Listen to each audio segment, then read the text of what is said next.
Hello everyone, watch this review here where they look at Goldar and some putties from the 2010 Mighty Morphin Power Rangers line. I am reviewing these guys at once just because I don't want to inundate everybody with Power Rangers reviews. Plus, the figures don't have a ton of articulation or detail, and of course they are all villains, so sort of works out. Now I did pay an assortment of prices for these. I picked them up mostly on markdowns from places. Originally the line retailed for around $6, but picked this one up for $4.12 from Target. This one I picked up for $2 from Marshall's, I believe. I honestly want to buy like a ton of putties just for a whole putty patrol army, but luck didn't turn out quite that way. Goldar I thought was kind of horrendous in terms of paint, so I didn't end up picking him up till he was $1.50, at which point I couldn't resist. But other figures available in the line. I should probably do one without a sticker on the back.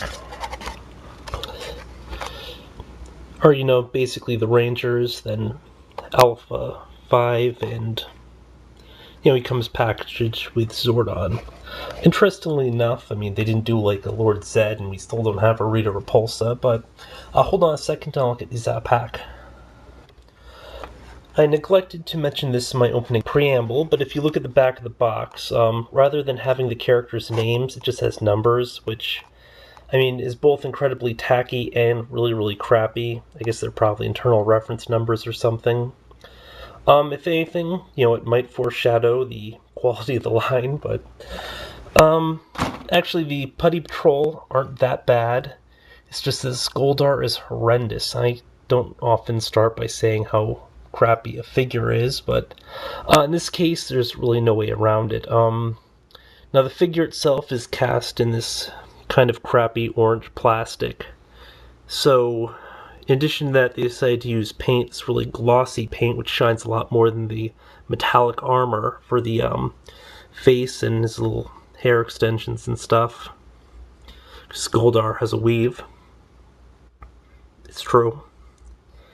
And honestly, it's just a really, really bad choice. Besides that sort of paint mishap, the figure itself is just, the articulation, you have to really see this to believe it, but I can't figure these things that should be knees out. You'll notice that there's a point of separation here, and if you push on it, you can almost get movement, but when you look at it, it looks like the actual joint or whatever is going to snap, so I haven't been trying to force it. It also doesn't go sideways, or it doesn't even rotate or anything, so I'm not sure what the heck this is. Now, the other really big problem is that these big shoulder pads here, it's all part of the central torso sculpt and stuff, which means that you have quite literally no arm movement here. It goes out a little bit this way, but that's it. I'm just surprised that anybody would be able to okay a figure like this, because I don't know, these are design flaws that should be rather obvious even to the most untrained observer. If anything, this figure kind of is like reminds me of a really bad bootleg, but this in fact is officially sanctioned product from Bandai, who I believe did the original run, so I honestly am at a loss here. But in terms of articulation, we have movement at the shoulders for both arms. It's probably on a ball joint, but you'd never really know because the shoulder pads block it and you don't get anything. The wings themselves don't actually move, but they're bendable, so if you wanted you could get them in kind of flying position, but over time it'll break. Now the wings peg into the back. You can pull them out if you want.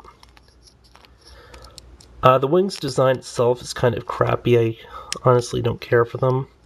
Remember the character's wings being a lot wider on the show, and half the time I think he'd kind of have them pulled closer to his body, which we don't really have the option of.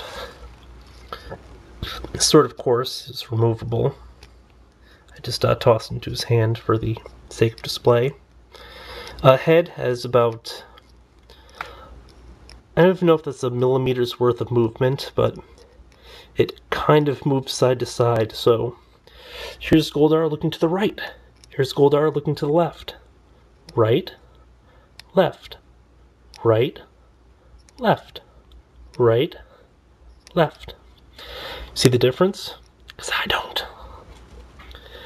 Then we don't have any waist movement. I mean, you'd expect waist movement, but I guess that's something that the line doesn't bother with. At the hips, we have the same problem as the shoulders, except for more severe. Again, it's on kind of a ball joint, but you'd never know it. I mean, I'm sure I could probably just break the thing off if I kept pushing forward, but it moves a little bit out to the side. In, side. Side, in, side, in. And then again, we have this really confusing joint at the knee. I don't know if it's even supposed to be a joint or if they just decided to put the thing together like that, but, you know, crappy. And the first point of real articulation we have is down here at the ankle, which rotates a full 360. And honestly, that's probably the most impressive point of articulation on this craptacular figure. But yeah, onto the Putty Patrols, which thankfully are a lot better. I mean, the quality is still somewhat low, but they do feature articulation that has movement. I mean, what a novelty, huh? Again, though, you wouldn't really expect a whole lot from the putties. I mean, they're basically bad guys who are there to be thwomped by the heroes and then sent on their merry way. But, you know, just one solid tone. We have some cool sculpting of the hands, just like the normal ones did.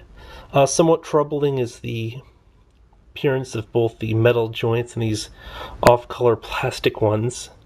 I mean, obviously they made no attempt to, I don't know, do anything in terms of, you know, getting the figure to look a little cohesive. I mean, I guess the metal joints would be a little bit more forgivable if they just opted for gray plastic parts for this, or if they'd use plastic parts instead of the metal, but the combination of the two just screams, we are phoning this one in. But in terms of articulation, a lot better. We have a point of rotation here at the forearm, which in itself is surprising for a figure of somewhat low quality. Single joint here at the elbow, ball jointed shoulder with an excellent range of motion. Head rotates a full 360, and they probably could because they were putties. Leg has a ball joint, single joint here at the knee, and then rotation here at the calf/boot. Now, although I do say that this is a pretty large improvement in stuff, I mean, in no way, shape, or form should they be applauded for this, because the figure line was retailing for, I think it was $6 at Target, and it was like $7, I think it was just $7 at Walmart, which, I mean, puts them in the same price category as a lot of other 4-inch lines, which feature far greater quality in terms of both detail and articulation. So, I mean, you know, it's just really not all there. But on the later side, I mean, we did get Power Rangers figures, and they are halfway, well, at least the putties are halfway decent, so that is kind of cool. It's a little bit neat. Of course, just for the price point and everything, yeah, these kind of definitely suck, but, you know, again, it's a sort of fringe object that I'm happy I picked up. And I will be reviewing the actual Power Rangers I bought from the line. I'm trying to remember which ones I have. I definitely picked up the Trini. I just don't remember which other ones I ended up grabbing as soon as I find what I did with them. Also, they did a lower quality line too. I'm not sure if Bandai did it, but it was being sold a bit cheaper at Marshall's, and it had even more exposed joints. It looked like it was considerably less articulation. But I didn't pick any of those up.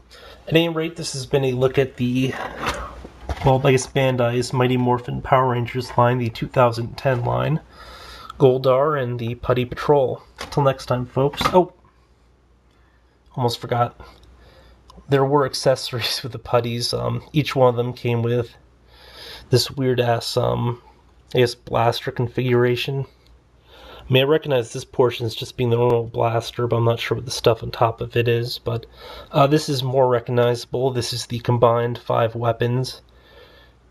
I forget what they actually called it when it was combined, but it was used to destroy some monsters. The individual parts are not removable, it's just one solid piece. And again, it's not even close to being in the right color, but I guess they just wanted to figure out some accessory to toss in with the Putty Patrol. I mean, back during the 90s when they did it, they included like putty-like weapons, where one of them had like an axe and a mace. But yeah, I guess it's better than nothing. At any rate, until next time, folks.